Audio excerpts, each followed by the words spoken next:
How open-minded would you consider yourself? Are you open-minded enough to like try Scientology? No.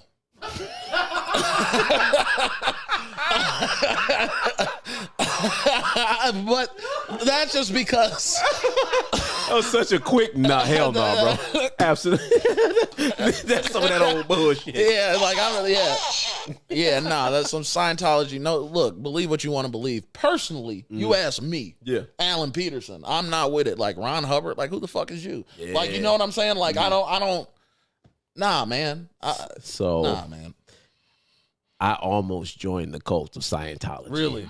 Yeah. Why? What? Walk us through that thought process. So it was an accident. I wasn't seeking a cult. Okay. You never stumble upon a cult on purpose. You're not checking for like, I want to get brainwashed. See what's going on at the Hollywood Center. You got too curious. Yeah. So I was following this influencer.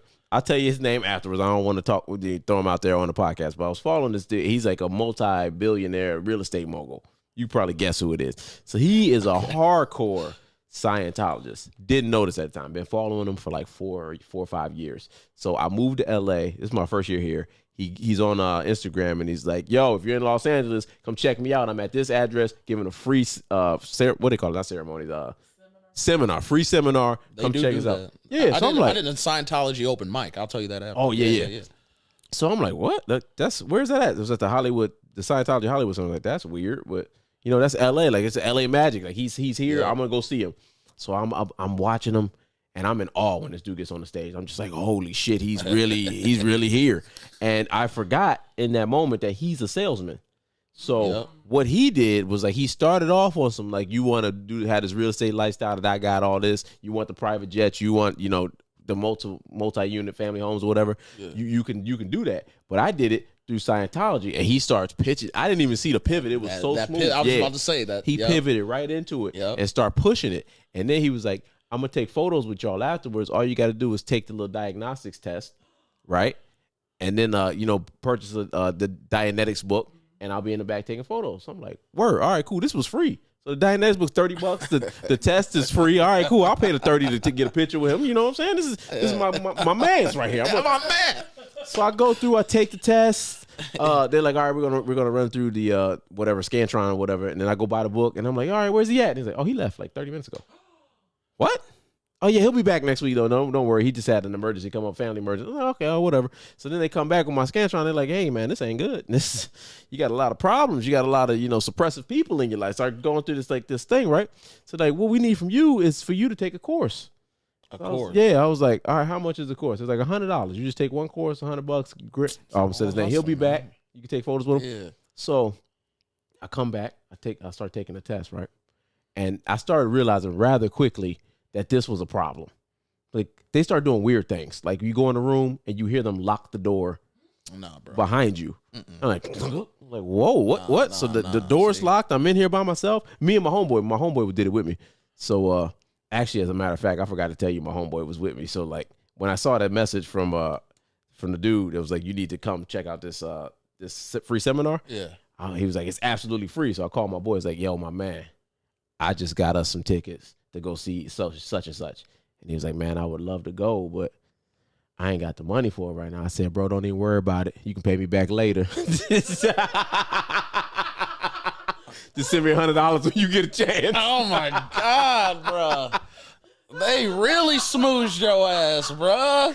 So anyway, back to this shit, man. I'm taking this test or whatever, and I start catching on that this is some foolishness, bro. Because like at the end of the book, it was like called How to Strive and Prosper. So I got to the end of the book, and it was like, if you want to strive and prosper, you have to strive and prosper. I was like, I know I didn't just pay $100, read 50 pages, take 10 quizzes for this nigga to tell me if I want to strive and prosper, all I need to do is strive and prosper. I was hot. You should have been. I was hot.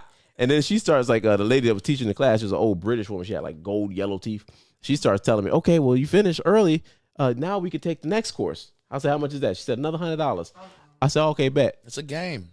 And then my boy caught on that it was some BS too. So I'm sitting there with him. I was like, I would take it, but like I just got a text from my landlord. Our apartment is flooded. We got to get out of here. You said that. I said this to her. Wow, good thinking. Yeah, and then he was like, oh, the apartment's flooded? And he caught on. Oh, the apartment's flooded? Well, we got to get out of here quick. Let's go. I got to go with you. So I was like, no, I'll come back and get you, bro. Why did you? Just to be an ass, bro.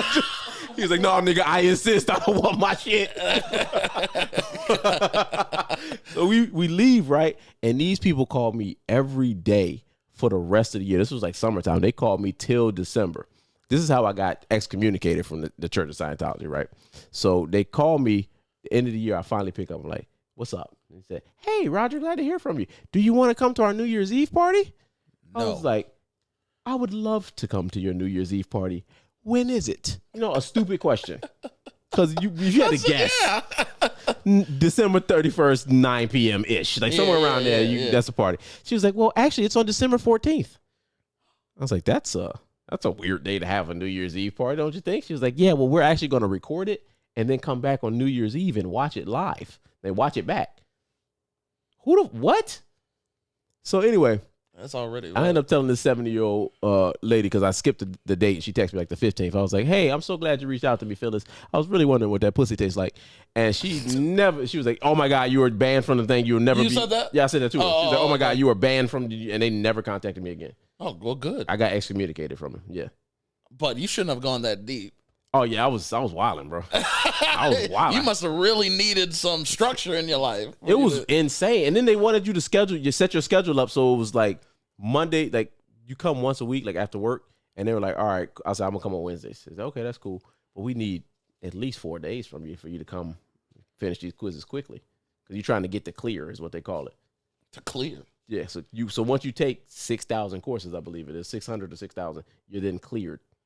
And now you're like, I guess God. I don't know where it goes. Yeah, man. See, yeah. So I don't really like that type of shit, but I can see how people can fall for that, I guess. But yeah, nah. But to answer your question, no, I would never do that.